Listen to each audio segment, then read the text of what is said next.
तो हम प्रिपेयर तो कर लेते हैं, बट जब क्वेश्चन यूपीएससी मेंस में पूछता है तो बहुत ज़्यादा असहजता महसूस होती है कि हमारा जो कंटेंट है वो काफ़ी नहीं है उस क्वेश्चन को एड्रेस करने के लिए। यहाँ पर यूपीएससी का जो सिलेबस वास्ट ओशन है, जहाँ कोई किनारा दूर दूर तक नज़र नहीं आ रहा है, यह क्लास उनको यह बताने में जो मदद करेगी कि ये वास्ट सिलेबस भी नेविगेबल है। मेंस और मेंस की फोकस प्रिपरेशन के लिए सिलेबस एक इंपॉर्टेंट पार्ट बन जाता है। सिलेबस जो है यह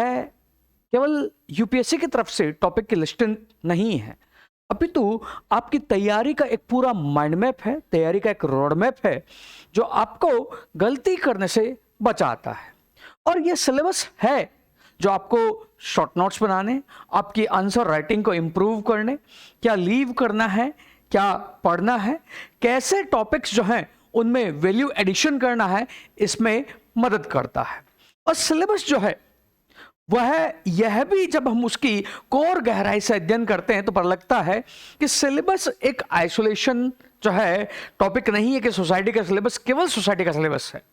अपितु यूपीएससी का सिलेबस कैसे एक इंटीग्रेटेड वे में कूदा गया है और वही इंटीग्रेटेड वे हमें मदद भी करता है उत्तर लेखन में जो है एक इंटीग्रेटेड वे में, एक होलिस्टिक अप्रोच लाने में, एक कॉम्प्रेहेंसिव अप्रोच लाने में, एक 360 डिग्री अप्रोच लाने में, जहां हम इंटरडिसिप्लिनरी मेथड से सारे सिलेबस को इंटीग्रेट करते हुए पॉइंट्स लिखते हैं।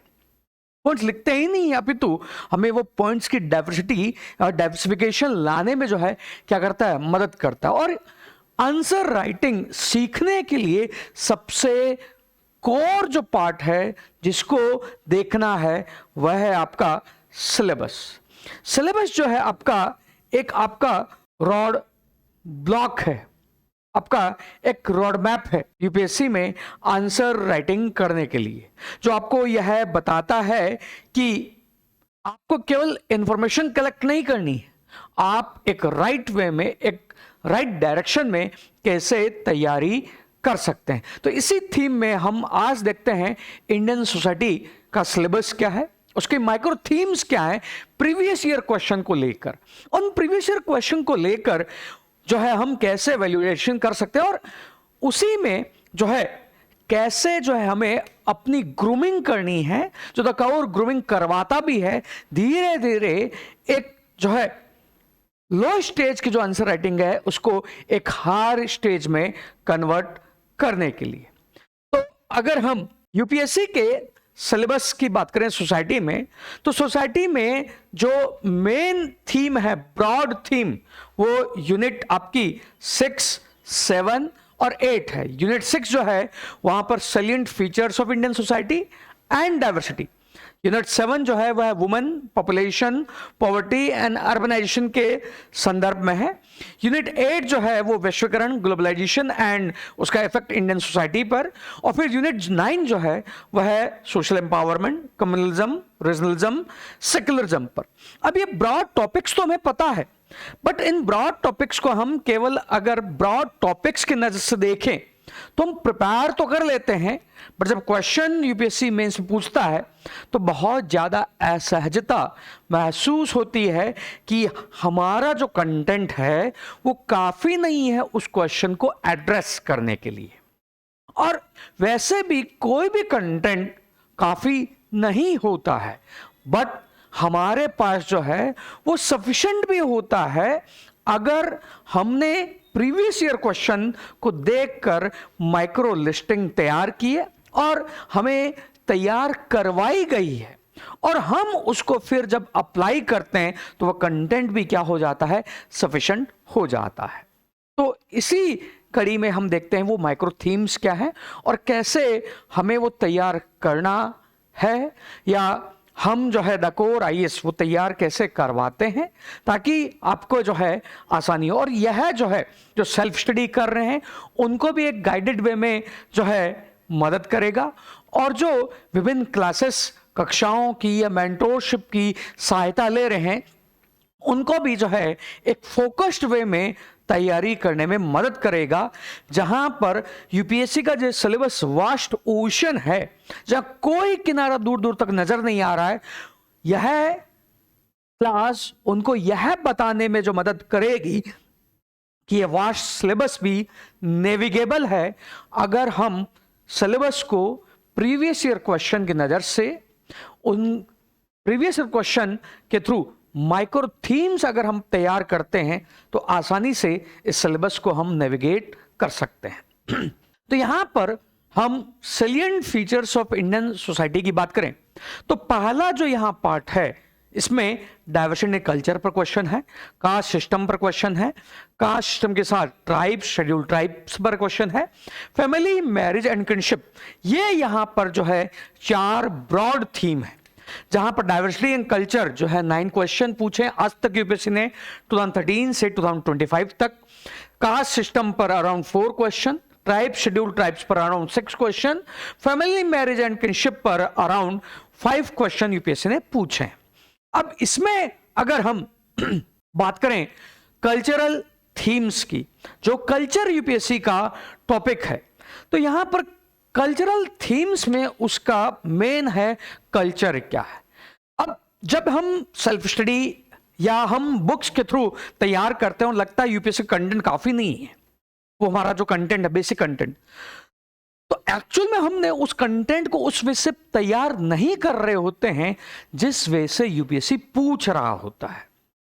तो अगर हमें वो ब्रॉड माइक्रो थीम्स, उसका क्वेश्चन के पैटर्न के थ्रू अगर वो कंटेंट प्रिपेयर कर लें तो हमें लगेगा कि यूपीएससी अपने ही क्वेश्चंस को रिपीट कर रहा है, और आंसर राइटिंग स्किल को जो हम अगर डेवलप कर लेते हैं तो सेम रिपीटेड कंटेंट एक बार हमने तैयार कर लिया है तो वही वहां पर क्या होता है, अप्लाई हो जाता है, और वही द कोर उस कैपेबिलिटी को, कैपेसिटी को डेवलप करवाने की आंसर राइटिंग स्किल में जो है कोशिश करता है कि कैंडिडेट एक इंडिपेंडेंट व्यू पॉइंट से कैसे एक क्रिटिकल एनालिसिस करते हुए जो उस कंटेंट का आंसर कर दे।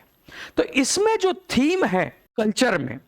वहां पर अंडरलाइन जो थीम है जो यूपीएससी क्वेश्चन पूछ रहा है वो कंपोजिट कल्चर पर पूछ रहा है। यूनिटी इन डाइवर्सिटी के कंटेक्स्ट में वो कल्चर जो है कैसे रीजन एक कल्चर बन रहा है, और ये कल्चर जो है नेशनल आइडेंटिटी और सब नेशनल आइडेंटिटी कंटेक्स्ट में लिंग्विस्टिक, रीजनल और एथनिक। और यहां पर जब हम थीम में देखते हैं तो यूनिट ये जो 6 है सोसाइटी का, वह ओवरलैप करता है जो अदर टॉपिक है सोसाइटी के, रिलीजम, कम्युनलिज्म। यहां पर कैसे यहां पर इस कल्चर में क्वेश्चन ट्रेडिशन व मॉडर्निटी को लेकर, उसी में वह इंटीग्रेट कर रहा आर्ट एंड कल्चर का टॉपिक हिस्ट्री से, जहां पर वह सेक्स जो है, पंथ जो है, उन पर क्वेश्चन पूछ रहा है, और यहां पर कल्चरल प्लुरलिज्म और कैसे वह सामाजिक आर्थिक जो है मार्जिनलाइजेशन जो है प्रोड्यूस कर रहा है। अगर इस तरह हम तैयार करते हैं तो इसी तरह तैयार करने में एक एडवांस जो है हमें जो है नोट्स बनाने में भी मदद मिलती है, जहां हम एक स्पेसिफिक वे में जो है वैल्यू एडिशन का नोट्स बना लेते हैं। यह है द कोर का जेनिथ मटेरियल है, जो 3rd लेवल पर, एक आपका बेसिक फाउंडेशन हो गया जो आप लोग करते ही हैं, एक सेकंड उसके लेवल पर एडवांस पर, 3rd एक जब आप एग्जाम में जा ही रहे हैं और एक वैल्यू एडिशन के तौर पर आपको आंसर को एनरिच करना है। अब उस वैल्यू एडिशन का मतलब आप यूपीएससी के क्वेश्चन देखते हैं या वो उस नजर से आप डेप्थ में एनालाइज करते हैं तो समझ में आता है कि केवल फैक्ट्स एंड डाटा ही वैल्यू एडिशन नहीं है, अपितु जो डिफरेंट थिंकर्स है उनके व्यू पॉइंट्स क्या हैं, डिफरेंट थिंकर्स या जो बुक्स हैं वो कैसे जो है एक पॉइंट को, जैसे एक ही पॉवर्टी है उसको डिफरेंट वे में आपको सोचाने में मदद करती है कि क्या पॉवर्टी कल्चरल फैक्टर की वजह से है, क्या पॉवर्टी पॉपुलेशन की वजह से है, क्या पॉवर्टी इकोनॉमिक पैरामीटर के कारण है, क्या वो पॉवर्टी एक्चुअल में गवर्नमेंट के फेलियर के कारण है। तो वो डिफरेंट एस्पेक्ट आप कलेक्ट करते हैं, और वो इस तरह का जब आपके पास वैल्यू एडिशन हो रहा होता है, जब आपके पास आप अमर्त्य सेन को पढ़ रहे हो, आप बी आर अंबेडकर को पढ़ रहे हो, या जोसेफ स्टिग्लिट्ज़ को पढ़ रहे हो, तो कैसे उनको आप अपने उत्तर में तर्क लाने में हेल्पफुल हो सकते हैं। तो उस तरह का आपको जो वैल्यू एडिशन इस तरह आपको तैयार करवाया जाता है, जो आपको तैयार करना भी है, जो आप सेल्फ स्टडी कर रहे हैं, ताकि तभी वो आपका आंसर औरों से जो है हटकर होगा। औरों से हटकर ही नहीं होगा, वो वैल्यू फेच करने में क्या करेगा, मदद करेगा। जैसे यहां पर इंडियन डाइवर्सिटी की अगर हम बात करें, यूनिटी इन डाइवर्सिटी की बात करें, तो कैसे यहां जवाहरलाल नेहरू का व्यू पॉइंट है, कैसे यहां अमर्त्य सेन का व्यू पॉइंट है। कास्ट बेस्ड स्टैटिफिकेशन, अगर हम unity in diversity topic prepare कर रहे हैं, तो यहां पर बी आर अंबेडकर का व्यू पॉइंट क्या है, एम एन श्रीनिवास का व्यू पॉइंट क्या है। तो इस तरह हमें कल्चरल डाइवर्सिटी में टॉपिक को प्रिपेयर करना होता। अब इसी में जो है डाइवर्सिटी में डिफरेंट थिंकर, जवाहरलाल नेहरू क्या कह रहे हैं, आशीष नंदी क्या कह रहे हैं, आंद्रे बेतले क्या कह रहे हैं, आपके रजनी कोठारी क्या कह रहे हैं, रोमिला थापर अपने बुक कल्चरल पास्ट में क्या कहती है। अब ये जो इस तरह का एडिशन है, और आप जब क्वेश्चन देखते हैं तो वहां पर वो क्या करता है, मदद करता है। जो यूपीएससी क्वेश्चन पूछ रहा है, इंडिया में रीजन एक कल्चरल यूनिट्स बना रहे हैं, इंडिया जो है डाइवर्सिटी है, तो इसमें जो है स्मॉल पॉकेट्स ऑफ इंडिया आपको हर जगह क्या नजर आ जाएंगे। उस तरह के क्वेश्चन जब आप देख रहे हैं, तभी आप जैसे ये कल्चरल रीजन्स हैं, जैसे Indian plain, Punjab Haryana region, western India, central India, इन सबको आप क्या कर पाएंगे, विजुलाइज कर पाएंगे। विजुलाइज ही नहीं कर पाएंगे, अपितु उत्तर में क्या कर पाएंगे, यूज कर पाएंगे। उत्तर में क्या कर पाएंगे, उपयोग उनका कर पाएंगे। जैसे ये हिंदी में है, जो वो इंग्लिश वर्जन है उसी का यहां पर हिंदी वर्जन, और इसी में आप कैसे उस यूनिटी एंड डाइवर्सिटी में आप जो हिस्ट्री में पढ़ रहे हैं, कबीर, मीराबाई, गुरु नानक, बसवन्ना जो है, इनके कंट्रीब्यूशन कैसे ये डाइवर्सिटी या जो है विविधता को दर्शा रहे हैं, विविधता को क्या कर रहे हैं, दर्शा रहे हैं। इसी में मैं आपको एक जो है ये उत्तर दिखा रहा हूं, जो आपका लिखा हुआ है, do we have cultural pockets of small India all over the India, elucidate. क्या हम पूरे भारत में जो है स्मॉल कल्चरल पॉकेट्स इंडिया के देख सकते हैं क्या। अब यह आप एक यूपीएससी का क्वेश्चन देखते हो तो यही देखिए, यह आपके प्रीवियस क्वेश्चन है कल्चर में, तो आप उस नजर से पीवाईक्यू के थ्रू माइक्रो टॉपिक्स की जब लिस्टन करते हो तो समझ में आता है क्वेश्चन यूपीएससी कुछ नहीं कर रहा है, रिपीट कर रहा है। जैसे ये, do we have cultural pockets of small India all over the nation. अब यहीं पर ये जो सेम क्वेश्चन है, यूपीएससी इस सेम क्वेश्चन को जो है रिपीट कर रहा है। कहां रिपीट कर रहा है, जैसे क्वेश्चन नंबर 2 में, in the context of diversity of India, can it be said that the region from cultural units rather than the states give region? अब 2017 का क्वेश्चन है, और ये नेशन वाला जो क्वेश्चन है कब का क्वेश्चन है, यह आपका 2019 का क्वेश्चन है। तो इस तरह माइक्रोलिस्टिक, इस तरह पीवाईक्यू से देखते हैं तो आपको समझ में आता है कि एक बार कंटेंट प्रिपेयर कर लिया और कंटेंट प्रिपेयर ही नहीं कर लिया, इस तरह आपके पास है लिस्ट है, इस तरह का वैल्यू एडिशन है, तो वहां पर क्या हो जाएगा, आंसर को अच्छा करने में क्या करेगा, मदद करेगा। और इसी थीम से आपको जो है कल्चर जो है उसको एक एडवांस स्टेज पर वैल्यू एडिशन के तौर पर क्या करना है, प्रिपेयर करना है। सेकंड थीम जो है वो है आपकी कास्ट सिस्टम, जातिगत व्यवस्था। यहां पर कास्ट सिस्टम में कास्ट चेंज हो रही है परंतु मर नहीं रही है। कास्ट आइडेंटिटी, कास्ट के जो विभिन्न मूवमेंट्स हैं, ये जो है एक अंडरलाइंग थीम है यूपीएससी की। तो यहां पर जो अंडरलाइंग थीम है, संस्कृताइजेशन, पाश्चात्यकरण, westernization, secularization of caste, caste association, और इसी में वोट बैंक पॉलिटिक्स और एथनिजाइजेशन ऑफ कास्ट, कास्ट जो है जो जाति व्यवस्था उसकी निर्जातीयता, इसी में कास्ट उसको उन्मूलन करना, एनिलेट करना। अंबेडकर जो उनका व्यू पॉइंट, जो एम एन श्रीनिवासन है उनका व्यू पॉइंट डोमिनेंट कास्ट का, इसी में जो है एक नेक्स्ट थीम यहीं से निकल के आ जाती है आपकी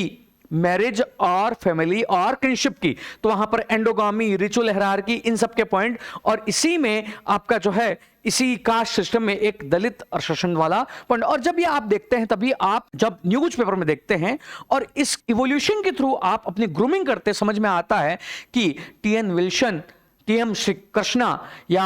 बेजवाड़ा विल्सन के जो आर्टिकल्स आ रहे हैं द हिंदू में, जो दलित मूवमेंट्स पर लिख रहे हैं, तो कैसे वो जो है उत्तर लेखन में क्या कर सकते हैं, वैल्यू एडिशन कर सकते हैं। तभी जो है हम इस तरह का वैल्यू एडिशन, जहां प्रॉब्लम जो है कास्ट को क्या फेस हो रही है, इसी में जीएस गुरिये उनके व्यू पॉइंट्स क्या हैं, डॉक्टर भीमराव अंबेडकर के व्यू पॉइंट्स क्या हैं, कैसे जो है वो क्या एलिमेंट्स दे रहे हैं, एमएन श्रीनिवासन के जो है व्यू पॉइंट्स क्या हैं, आपके लुई ड्यूमो जो एक आपके एंथ्रोपोलॉजिस्ट है वो क्या पॉइंट दे रहे हैं, अंद्रे बेतले जो है अपनी book caste, class and power में क्या कह रहे हैं, इसी में निकोलस डिक्स जो है अपनी बुक कास्ट ऑफ माइंड्स में क्या कर रहे हैं। इस तरह के 4 पॉइंट्स हम क्या कर पाएंगे, यूज कर पाएंगे, देख पाएंगे, और इसी में हम इस तरह का जो कंटेंट जो तैयार करना भी हो, जो तैयार करवाया भी जाता है क्लासेस में, कि कैसे हम आदि धर्म आंदोलन, जो हमारा हिस्ट्री का, जो हम सोशल रिलीजियस मूवमेंट्स पढ़ते हैं, तो एक इंटरडिसिप्लिनरी अप्रोच से उन हिस्ट्री के पॉइंट्स को हम अपने सोसाइटी के नोट्स में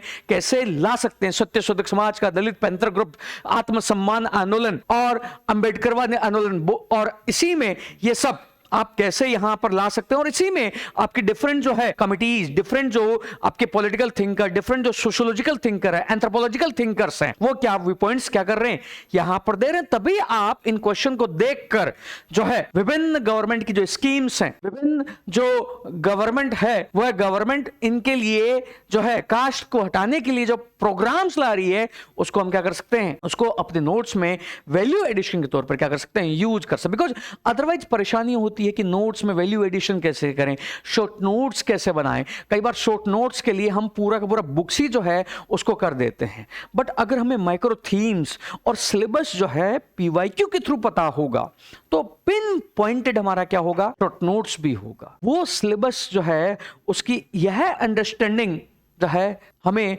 क्या पढ़ना है, क्या नहीं पढ़ना। और कई बार ये आपने सुना होगा, इन सिलेबस 90% हमें इग्नोर करना होता है,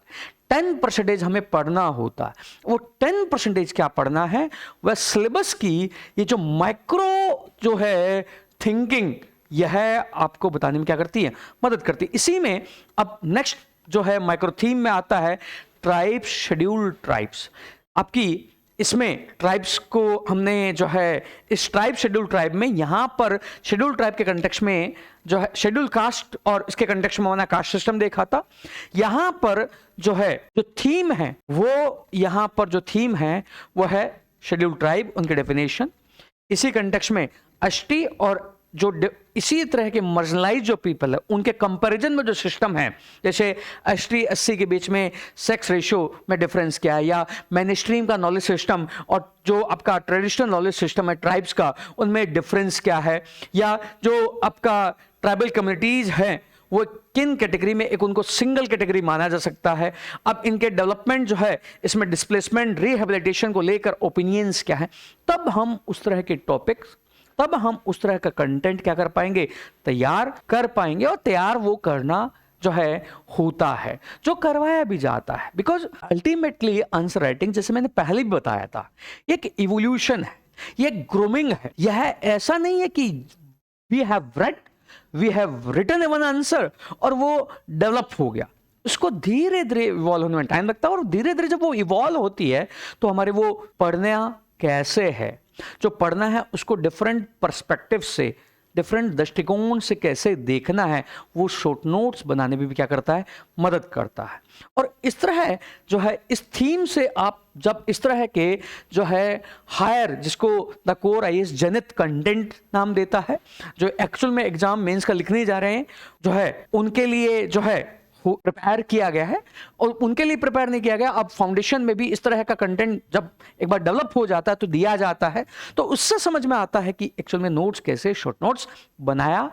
जाना चाहिए या हमें बनाना चाहिए। अब इसी में जो है अगर ये माइक्रो थीम्स पता होती है तो हम फिर इसी से लोकल कमेटी, उनके क्राइटेरिया, पैसा एक्ट, हम आइसोलेशन असिमुलेशन, इनके सिस्टम, इंडिजिनस नॉलेज सिस्टम या लैंड एलिनेशन, डिस्प्लेसमेंट जो हो रहा है, उनकी जो प्रॉब्लम, पीवीटीजी, और इन सबको क्या करते हैं, पढ़ते हैं। और ये कैसे टॉपिक फिर जो है हमारा ओवरलैप भी होता है पेपर 2 में सोशल जस्टिस से। नेक्स्ट यहां पर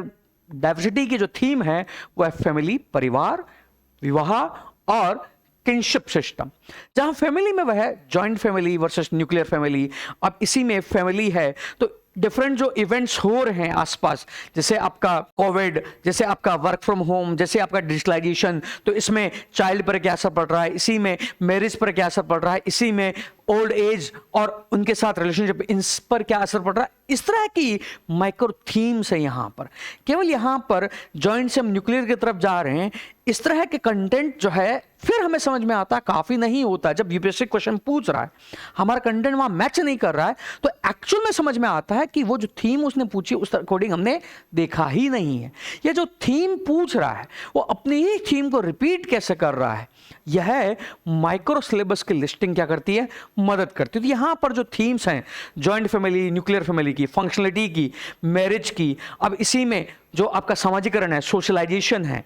फिर इसी में आपका endogamy versus homogamy, work from home, ये आपका क्या है यहां पर थीम है। और इसी से जो है क्या समझ में आता है, इससे जो है आपको सी दिस कंटेंट, आपको यहां पर जो सोशियोलॉजिकल थिंकर है उनके व्यू पॉइंट्स आप फिर इस हिसाब से क्या करते हैं, हम कलेक्ट करते हैं, और ये आपको कलेक्ट करवाया जाता है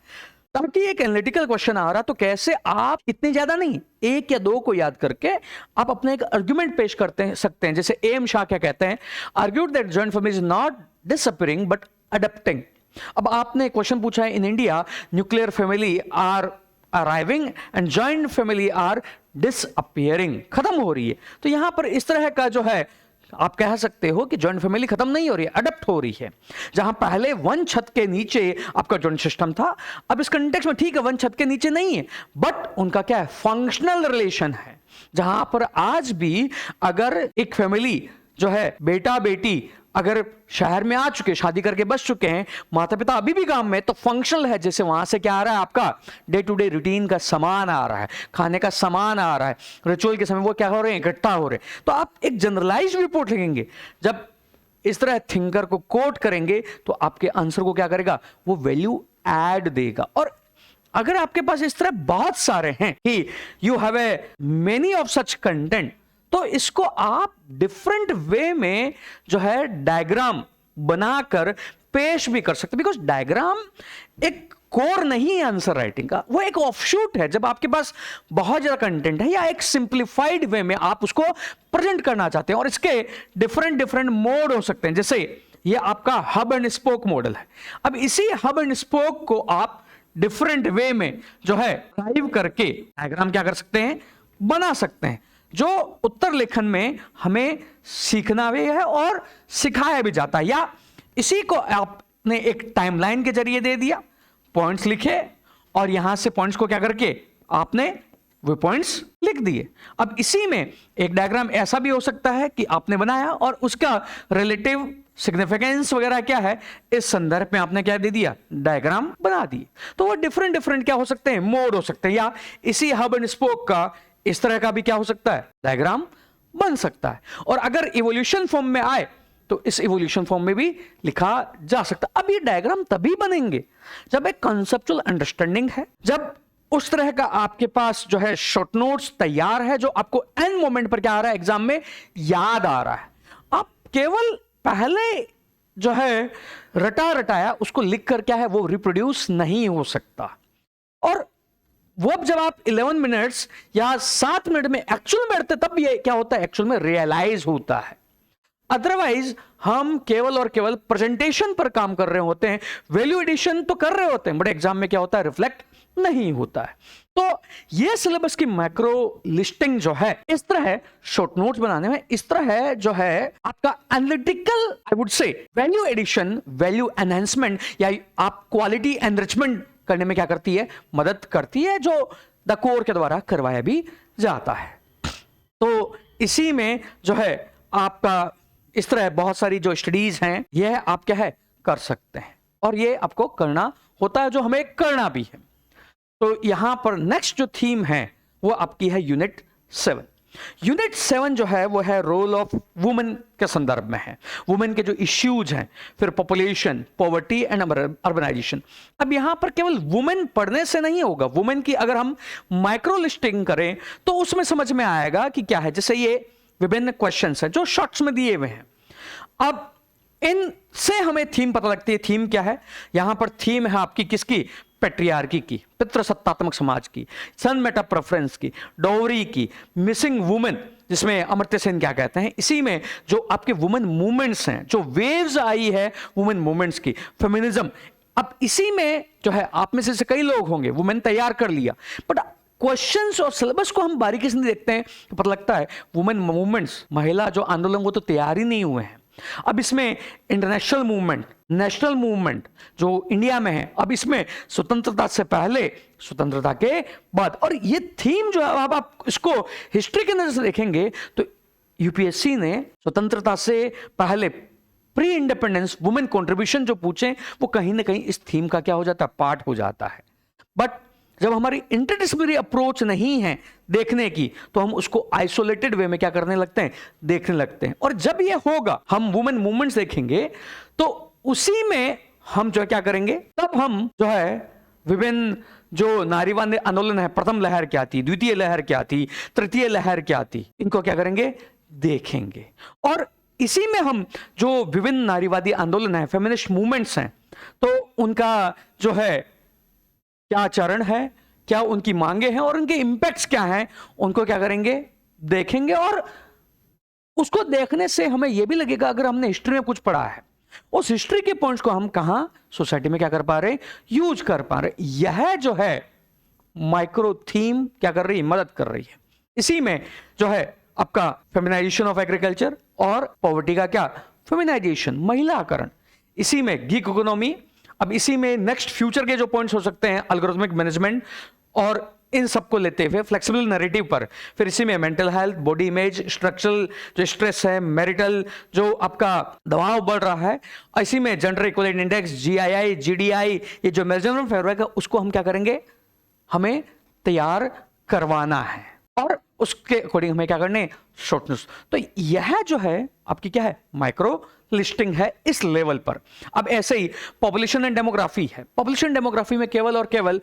ट्रांजिशन थ्योरी नहीं, डेमोग्राफिक ट्रांजिशन थ्योरी, जनसांख्यिकी जो है केवल वो सिद्धांत नहीं जो ज्योग्राफी का पार्ट है, बट एक्चुअल में ओवरलैप कर रहा है कहां, सोसाइटी में। बट पॉपुलेशन एजुकेशन क्या होती है, पॉपुलेशन एजुकेशन के डायनेमिक्स क्या है, आईएमआर क्या है, एमएमआर क्या है। अब इसी में सेक्स डिटर्मिनेशन जो है उसके लिए जो हमने बैन किया है वो क्यों किया है, उसके इंपैक्ट क्या है। जैसे अभी हाल ही में खबर आई है हरियाणा में सेक्स रेशियो 895 पहुंच चुका, उसके रीजंस क्या है, वो अगर हम इस तरह माइक्रो थीम्स देखते हैं तो क्या होता है, समझ में आता है। तो यहां पर theme demographic transition theory, Malthus का सिद्धांत वर्सेस एंटी माल्थुसियन थ्योरीज क्या है, मार्क्स का सिद्धांत क्या है, मार्क्स के अलावा हमारी नेशनल पॉपुलेशन पॉलिसी ईयर 2000 क्या कहती है, अब नई नेशनल पॉपुलेशन पॉलिसी आने वाली है वो क्या कहेगी। इसी में आपके टीएफआर, रिप्लेसमेंट लेवल, आपका डेमोग्राफिक डिविडेंड, इस तरह का जो डेमोग्राफिक डिविडेंड हमारे इकोनॉमी के सिलेबस में है, डिफाइंड नहीं है,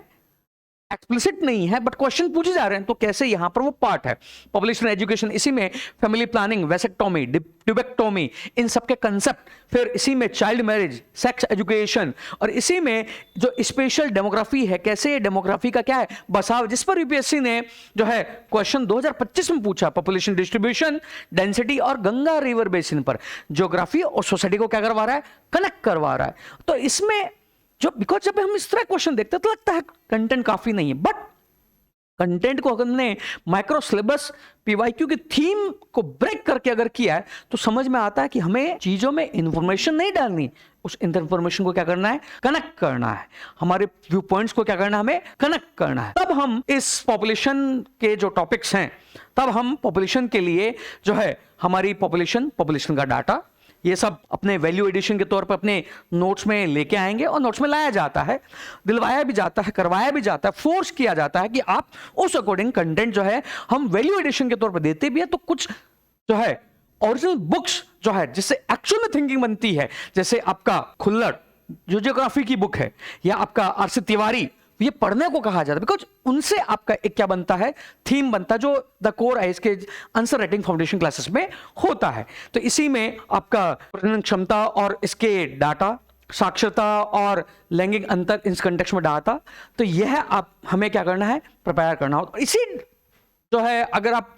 और ब्रेक लेवल पर जाएंगे तो यहीं पर इस पॉपुलेशन के एक कंसेप्ट में एक और थीम आ जाती है, माइग्रेशन। जैसे अभी हाल ही में माइग्रेशन रिपोर्ट रिलीज की है, तो आप जब माइक्रो लिस्टिंग के हिसाब से देखते हैं समझ में आता है कि वो जो रिपोर्ट आई है तो कैसे रिपोर्ट से हम कुछ व्यू पॉइंट्स अपने नोट्स में क्या है लिखें। उस रिपोर्ट में जो हाईलाइट किया गया है, जैसे माइग्रेशन, मार्जिनलाइजेशन को हाईलाइट किया गया है, माइग्रेशन और प्रोटेक्शनिज्म को हाईलाइट किया गया है, तो हमें पॉइंट्स पता है तो कैसे हम अपने कंटेंट में क्या करें, वैल्यू एडिशन करें, वैल्यू एनरिचमेंट करें, या उसको क्वालिटी को क्या करें, एनरिच करें। जैसे आज तक 2 क्वेश्चन पूछे हैं, लेबर माइग्रेशन और इसका चेंज का ट्रेंड, और इसी कंटेक्स्ट में जो है अट्रैक्शन के कंटेक्स्ट में, पुश एंड पुल फैक्टर के कंटेक्स्ट में। तो ये सिंप्लीफाइड यहां पर क्या हो जाता है, काफी हो जाता है। फिर इसी में हम इंटरनेशनल माइग्रेशन जो रिपोर्ट्स हैं, ये इंडिया के माइग्रेशन के जो डायनेमिक्स हैं, उन सबको क्या करते हैं, अपने नोट्स में लेके आ सकते। तो internal versus international migration, remittances, diaspora,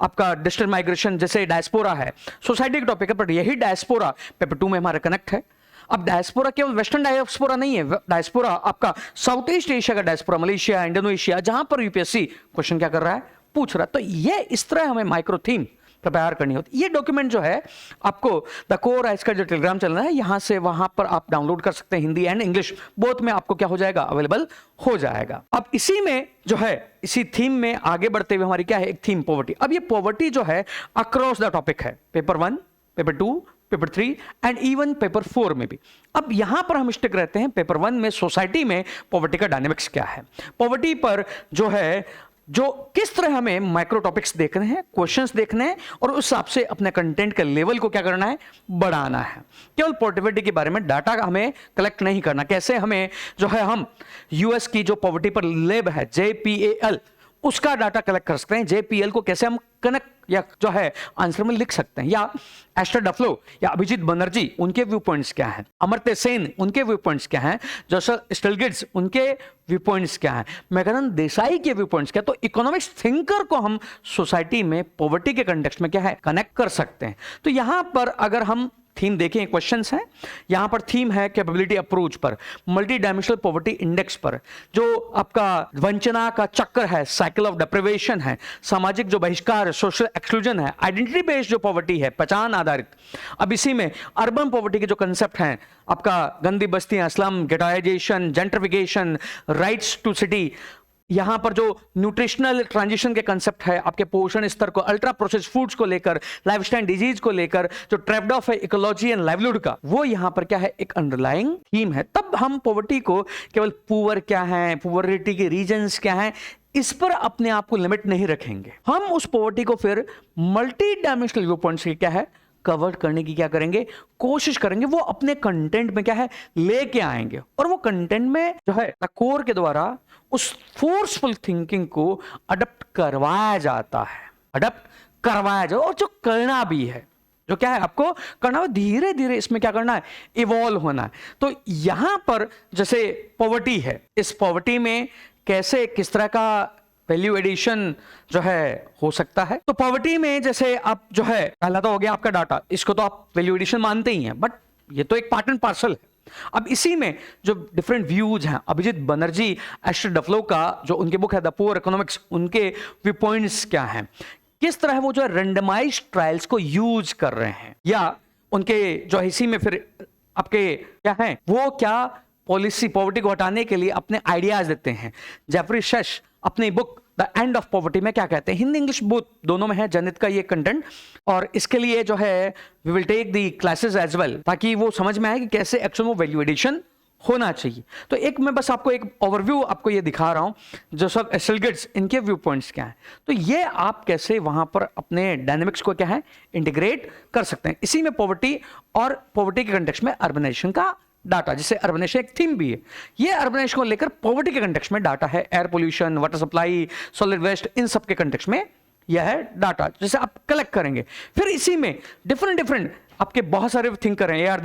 Desai, Kingsley Davis, MS Rao, Ashish Bose, जो पॉवर्टी के बारे में लिखते हैं, आपका जैन बर्मन, हेनरी लफरब्रेवे, आपका सस्किया सेसन, जो डिफरेंट थिंकर्स है वर्ल्ड ओवर। अब इसमें ये नहीं कि सारे लिखने होते हैं, आपको 5-6 याद रखना है, और वो आपका पॉवर्टी पर जब क्वेश्चन आए उनको व्यू पॉइंट को क्या करना है, अटैच करना है। यहां पर बुक्स का नाम,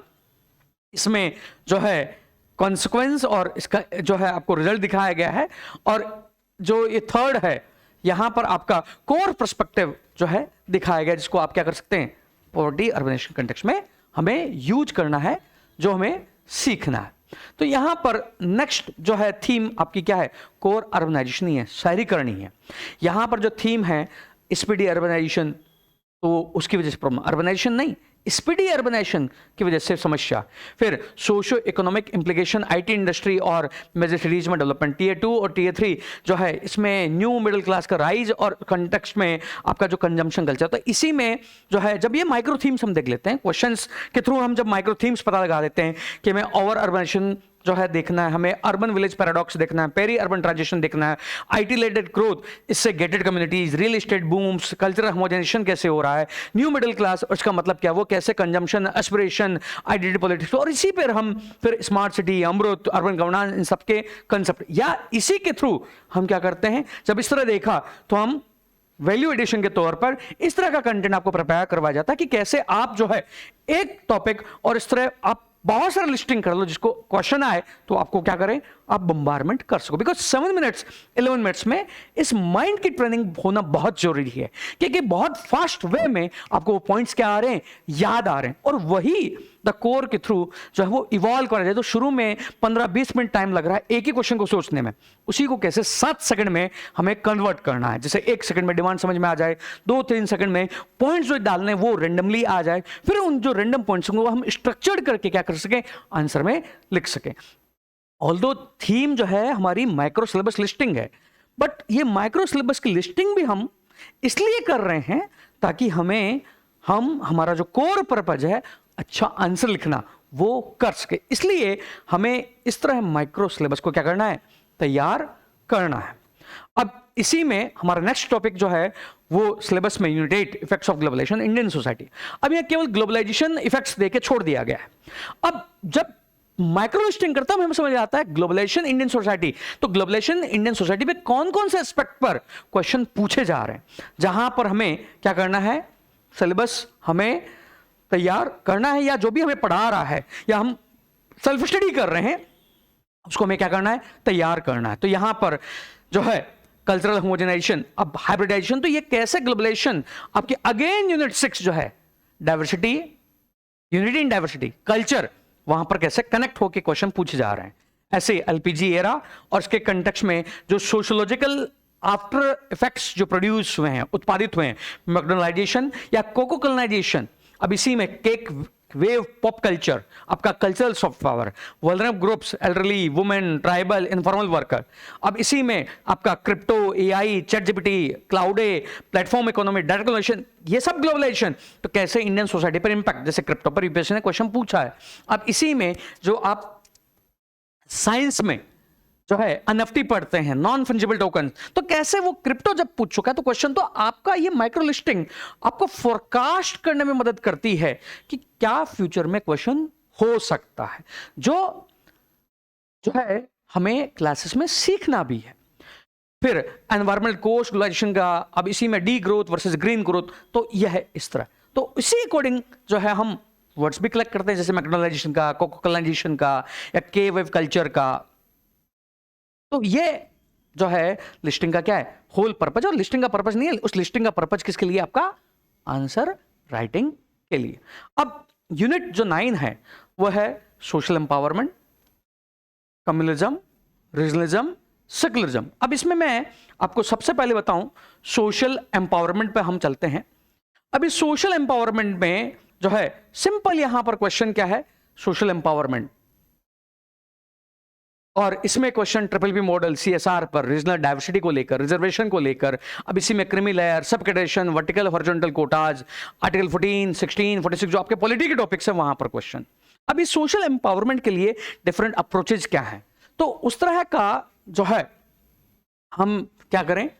उस तरह का फिर अपना नोट्स का क्या करें, value addition, right base approach क्या है, आवाज और प्रतिनिधि संरचनात्मक विषमता क्या है, कैपेसिटी बिल्डिंग क्या है, तो इस तरह, या रिलेटिव डिप्रिवेशन क्या है सोशल एम्पावरमेंट कंटेक्स्ट में। तो और इसी में फिर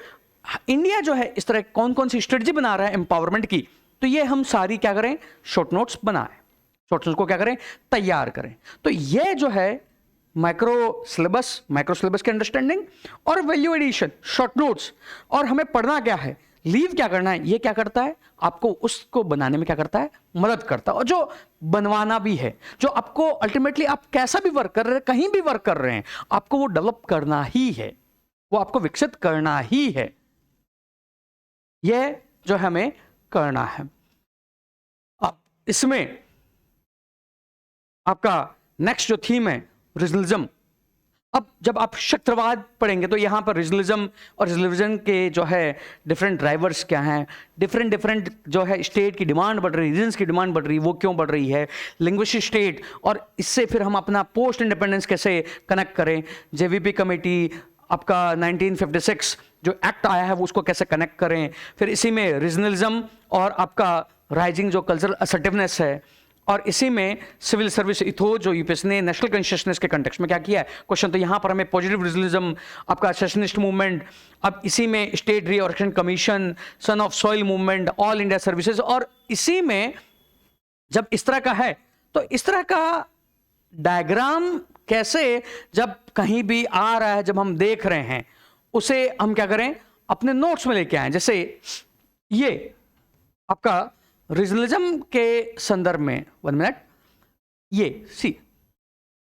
रीजनलिज्म, और तो कैसे कैसे डिफरेंट डिमांड चल रही है, ये हम अपने नोट्स में क्या करें, इंटीग्रेट करें। जब क्वेश्चन पूछा जाए कैसे एक डायग्राम बनाकर हम दिखा सकते हैं कि रीजनलिज्म के कैसे कैसे डिफरेंट मूवमेंट्स चल रहे हैं, वो किस स्टेज पर चल रहे हैं, वो भी आप क्या कर सकते हैं, दिखा सकते हैं। और इसी में हमारा सिलेबस की जो नेक्स्ट माइक्रो लिस्टिंग में है टॉपिक है क्या, सेकुलरिज्म, सम आपका जो है जो पंथ निरपेक्षता का टॉपिक है। ऑल्दो ये सेकुलरिज्म का टॉपिक पॉलिटी में है, हम पॉलिटी में पढ़ते हैं, तो अब इससे समझ में आता है कि पॉलिटी का वो टॉपिक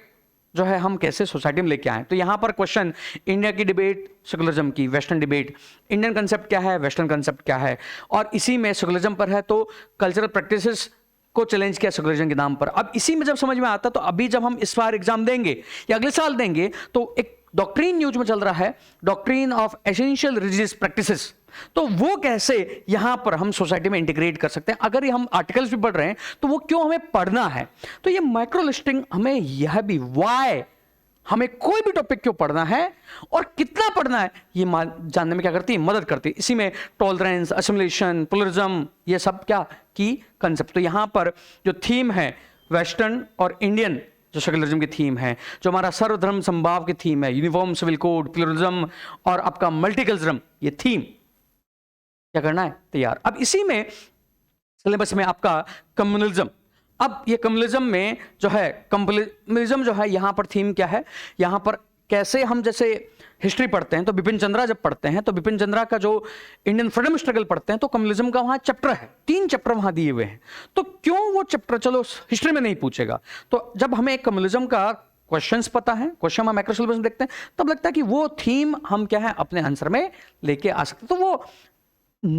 वैल्यू एडिशन की थीम्स को पहचानने में भी हमें क्या मिलती है, मदद करती है, कैसे 3 स्टेज ऑफ कम्युनलिज्म हमें पढ़ना है। इसी में जो रिलेटिव डिप्रिवेशन थ्योरी जो है, या इंस्ट्रूमेंटलिस्ट वर्सेस जो अदर जो अकाउंट्स हैं, अदर जो थिंकर्स हैं, उनके व्यू पॉइंट्स क्या हैं, या communal mobilization, riots, ghettoization, electoral polarization क्यों हो रहा है, या कम्युनलिज्म कैसे रोल कंट्रीब्यूट कर रहा है, या इकोनॉमिक एंग्जाइटी, आइडेंटिटी पॉलिटिक्स जो है जो न्यू लिबरल एरा में बहुत ज्यादा हो गई है, तो क्यों पढ़ने हैं, या इसी में हमें डिफरेंट जो है कम्युनल मूवमेंट्स, वो हमारी लिस्टिंग भी क्यों होनी चाहिए हमारे किसमें, नोट्स में। जैसे आपका ये डिफरेंट जो कम्युनलिज्म है, तो इंडिया में हमें अब जब आंसर लिखना है, वैल्यू एडिशन के तौर पर देना है, तो इस कंटेक्स्ट में जो है क्या वो कम्युनल मूवमेंट्स और उसको काउंटर में कम्युनल हार्मोनी भी है, तो उस तरह के एग्जाम्पल हम अपने नोट्स में क्या करेंगे, कलेक्ट करेंगे। अब इसी में डिफरेंट व्यू पॉइंट्स कम्युनलिज्म के जो थिंकर्स हैं वो अपने नोट्स में हम क्या करेंगे, कनेक्ट लेके आएंगे। तो वो जो है माइक्रो लिस्टिंग मदद करती है। और इसी में अगर मैं आपको दिखाऊं तो ये सिलेक्टेड स्टूडेंट का आंसर है जो उन्होंने discuss the factors for the responsible communal violence, तो इसके बारे में आंसर लिखा। तो कैसे उन्होंने सोशल फैक्टर, फिर इसी में पॉइंट लिखकर ये डायग्राम बनाया। अब यहां ये पॉइंट सोचने में कैसे उनका माइक्रो नोट्स जो है उनको क्या कर रहे हैं, मदद कर रहे हैं। इसी तरह के माइक्रो नोट्स हैं उनके, या इकोनॉमिक फैक्टर है, पॉलिटिकल फैक्टर है। अब पॉलिटिकल फैक्टर में कैसे जो है वो इलेक्टोरल प्रैक्टिसेस को जो है यहां पर लेके आ रही है, वोट बैंक पॉलिटिक्स के वर्ड्स लेके आ रही है, वो तब होगा जब आपने माइक्रो लिस्टिंग और इस तरह आपके नोट्स प्रिपेयर करवाए गए हैं या आपने वो तैयार किए हैं, वो तैयार किए, तब इस तरह के जो है पॉइंट्स क्या है निकल कर आएंगे। वही एक्चुअल में आपका क्या है, आंसर राइटिंग है। और इसीलिए आंसर राइटिंग में डर लगता है। आंसर राइटिंग में डर इसलिए नहीं लगता है कि हमें लिखना नहीं आता है। वो क्वेश्चन जब पूछ रहा है तो उस अकॉर्डिंग एट द मोमेंट हम वो कंटेंट जो है सप्लाई नहीं कर पाते हैं, इसलिए वहां पर क्या आती है, समस्या आती है। अब इसी में यूपीएससी का माइक्रो लिस्टिंग देखें तो यहां पर और जो है कुछ मिसलेनियस जो है आपका क्वेश्चन जो पूछे हैं, तो इससे समझ में आता है कि कैसे, और जो अगर हम करंट अफेयर्स देख रहे हैं तो कैसे वहां से क्वेश्चन आ सकते हैं। जैसे डिजिटल इनिशिएटिव जो है एजुकेशन सिस्टम को लेकर, तो इसमें हमें दीक्षा, स्वयं, डिजिटल डिवाइड, इन सबको पढ़ना है। तो ये पार्ट एक्चुअल में आपका सोसाइटी का ही पार्ट हो जाता है। तो इसमें अगर हम देखें पूरा सिलेबस जानने के बाद, तो क्रिस अक्रॉस थीम है even with in the units. अभी तो इंटरडिसिप्लिन की बात ही छोड़ दो कि society history, society geography, society paper 2, society paper 3 inter जो है लिंक कैसे हो। अब विद इन द सोसाइटी भी अगर हम टॉपिक देखें तो माइक्रो सिलेबस को पीवाईक्यू की नजर से हम देखते हैं,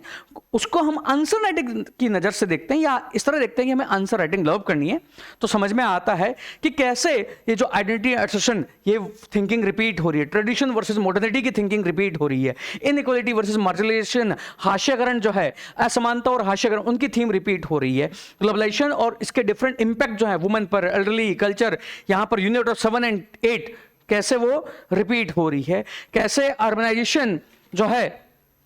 माइग्रेशन और पॉवर्टी का जो नक्शस है वो है, और आपका कल्चरल प्लुरलिज्म, होमोजेनाइजेशन, ये थीम अक्रॉस द टॉपिक क्या हो रही है, रिपीट हो रही है। और इसी में टेक्नोलॉजी, सोसाइटी, यूनिट 6, 7, 8, 9, तो चारों ही इंटीग्रेट कैसे हो रही है। और इसी में एनवायरनमेंट के कंटेक्स्ट में 7, 8, और इसी में हमें मदद मिलती है हायर, आगे फ्यूचर में क्या हो सकते हैं, फोरकास्ट क्या हो सकते हैं, जहां पर यूपीएससी के क्वेश्चन बनने की क्या है, संभावनाएं हो सकती है। तो यह जो है आपको माइक्रो लिस्टिंग की जो सिलेबस है, या आपकी जो सिलेबस की जो कोर अंडरस्टैंडिंग है, आपको क्या करती है, मदद करती है। अगर मैं स्नैप में कहूं तो यह आपको फोकस प्रिपरेशन में क्या पढ़ना है, क्या नहीं पढ़ना है, जो हमने अभी देखा। फिर इसी में आपको क्वेश्चन का प्रेडिक्शन करने में कि फ्यूचर में क्या क्वेश्चन पूछ सकता है, जैसे एसेंशियल रिलीजियस डॉक्ट्रिन चल रहा था, कैसे क्वेश्चन पूछा जा सकता है। टॉपिक जो है उसकी इंटरलिंकिंग में कैसे मदद करती है, with in the same topic, with in the different subjects. फिर इसी में इसका बेटर काम आपको डेप्थ लाने में, आंसर में, एग्जाम्पल्स देने में, क्वेश्चन का स्ट्रक्चर बनाने में, और फिर यही इसी के थ्रू अगर शॉर्ट नोट्स हम बना रहे हैं, जो अपने एलोबरेट नोट्स हैं उसको इस तरह पिन पॉइंट लेके जा रहे हैं, तो कैसे वो हमें क्या कर रहा है, स्मार्ट रिविजन में मदद कर रहा है। और इसी से हम क्या कर पा रहे हैं, एक ट्रेंड एनालिसिस क्या कर पा रहे हैं। वो आपका क्या है, सिलेबस की थीम आपको उत्तर लेखन में क्या करती है, मदद करती है। केवल ब्रॉड सिलेबस यूपीएससी का इंफॉर्मेशन नहीं है, it's your complete road map. और वो कंप्लीट रोड मैप जो यूपीएससी अपने नोटिफिकेशन में भी कहता है, इंटेलेक्चुअल कैपेबिलिटी।